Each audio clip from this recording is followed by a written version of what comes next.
15 years ago, I published a video showing Utrecht's morning rush hour, a completely ordinary sight for the Dutch, but not for the rest of the world. That video went viral. It even became the 6th most watched video on YouTube in May 2010 in its category, and it was shown on television in the United States, complete with ridiculous sound effects and the all too predictable, not so funny commentary.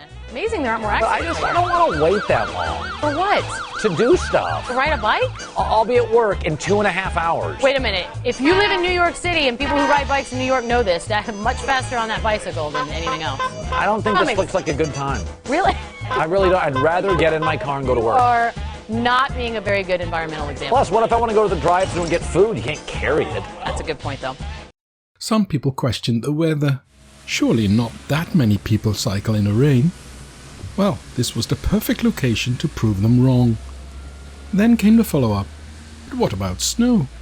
To which I could simply reply, what about snow? The Dutch aren't fair weather cyclists, and again, this was the perfect place to show that.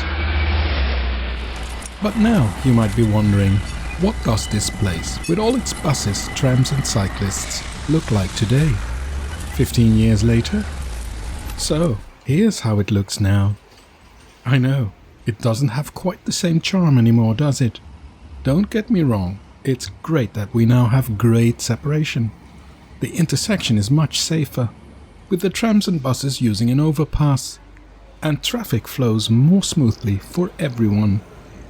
With the right camera angle, it can still look decent, especially from about 25 meters down the road. But what is that ugly concrete land tunnel thing doing there? And why hasn't this area been finished after 15 years? About a year later, after I filmed here, the station area reconstruction reached this point. They built an extra railway track, a new station, hotels, and the world's largest bicycle parking garage. The entire area was cleared. All this came with detours, again and again. A bus-only road was added. The tram tracks were relocated, and they got that mysterious concrete capping. At the far end, the trams now pass over the cycle route, all in anticipation of the final plans for this space. Believe it or not, this will become a park, surrounded by mixed-use high-rises, with buses and trams running underneath the buildings. Construction has finally begun. The first crane has arrived. It'll take a few more years, but eventually these fences will come down. And then I can finally film a proper before and after, possibly with 20 years between the two.